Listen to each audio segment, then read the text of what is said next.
Hello YouTube, and welcome back. So, a few people have been asking me why I haven't posted a video recently. So if y'all want videos, fine. I'll give you a video, because y'all had to ask. If it sounds like I got any attitude, I promise I do not have an attitude.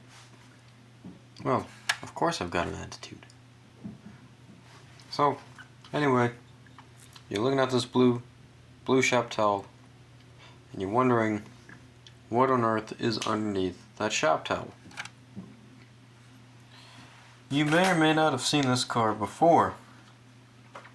It's a car that I've had in my collection for about a year now. At the time I'm recording this video, it is September 30th, 2023. That is the last day of September for the year. September always has 30 days, by the way. So, with Halloween coming up next month, I decided to take one of my old cars and try to restore it to some degree. This car will not be a perfect restoration, but I think it would look pretty cool. And it probably looks definitely way better than it did before. Well, without further ado, I'll take a little sip of my water, and then we'll pull the blue cover off the mystery machine.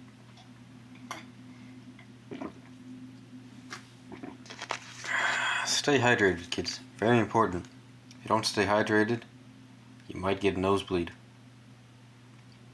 That's besides the point. Let's get back to uncovering this mysterious car.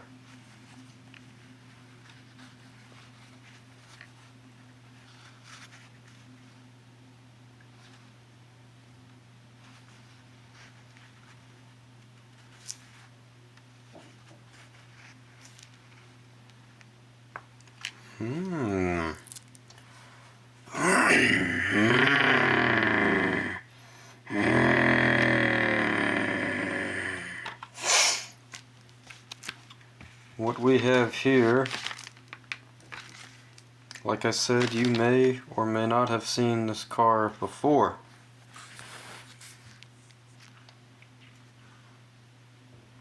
It is my AMT's 1/25th scale 1964 Plymouth Belvedere.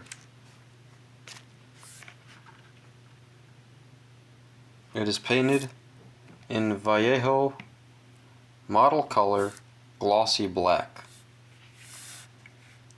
And I will say, this color and that sunset red, something about this particular series of paint, I don't know, it's not really doing it for me.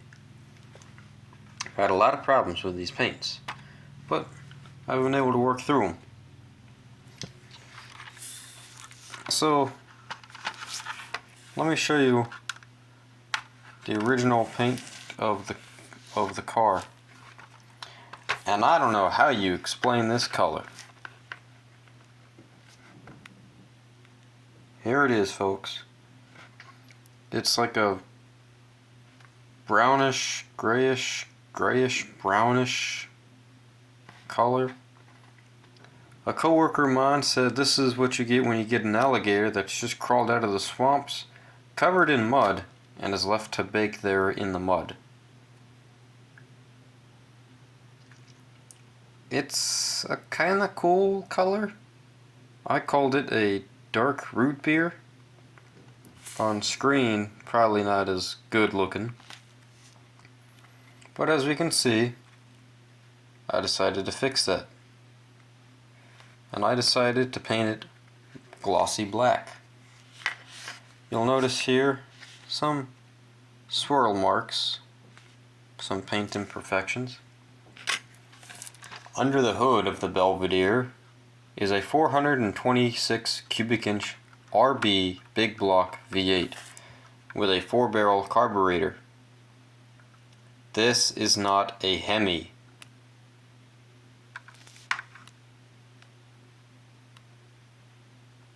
Anyone know why cameras do this? Focus, not focus. Focus, not focus. Focus, not focus. Why?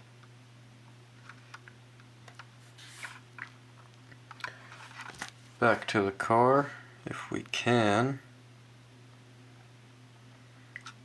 It's painted with my new standard painting scheme on the motor. Paint it black and then stipple engine color, in this case orange. The valve covers are painted Vallejo chrome, and the transmission,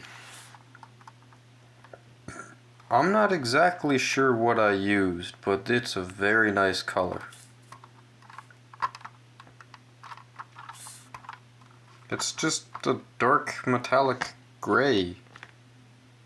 Maybe it was black with a heavy... Maybe it was a black transmission with very, very light dust dry brushing of silver.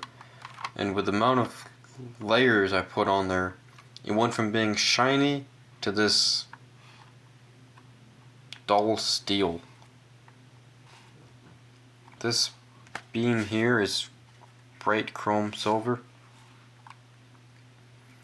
Ooh. Hello.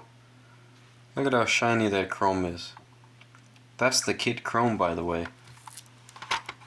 A lot of people don't like kit chrome, and that's understandable. But sometimes when it comes to bumpers and stuff like that, I just like the fact that I can take like a little chamois or something and just buff it off. I'm sure you can do that with the painted chrome too. So, what was the idea for this? Why did I take this once disgusting, ugly car and repaint it? Here's the wheel cover. That was also repainted. Let me get to this first, and then I'll tell you the backstory. So this is once chrome-plated plastic, stripped off with LA's Totally Awesome degreaser. In the very center, right here, this ring, I don't know how easy it is to tell the difference, but this I used Vallejo acrylic. The outer ring was painted black, and originally I wanted it to look like this was the steel rim and this was just a lug nut cover. I didn't really think that would work, so I just went ahead and painted the whole thing the wheel cover color rather than wheel and hubcap cover. This was painted with Testors enamel silver, and in the right light, the way I wanted it done was kind of like this tire in the back. Very dull matte steel finish. I wanted that dark matte metal. Some of them are a little shinier than others, but that's okay. Okay, now back to the main story. Oh, look at that. When you got it all zoomed out, it's hard to see. So I wanted this to be like a old FBI car or detective's car, so I painted it black. Made it very mysterious, very menacing. I'm up to 17.5 minutes. Hopefully it doesn't die out. It's got a chrome stripe down the center of the trunk. There's the tail light section. It has dual turn downs, mufflers, no catalytic converters, and a massive fuel tank.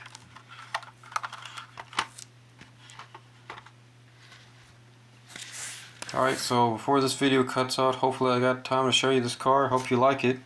Yeah, like I said, Halloween's coming up next month.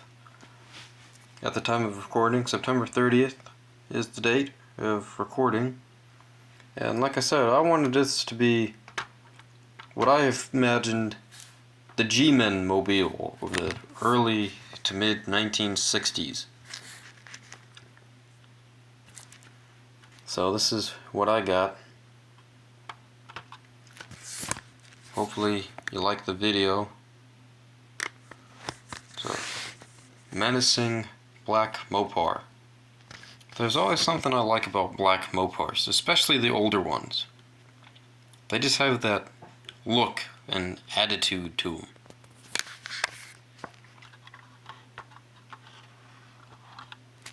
Got a 4-speed in there.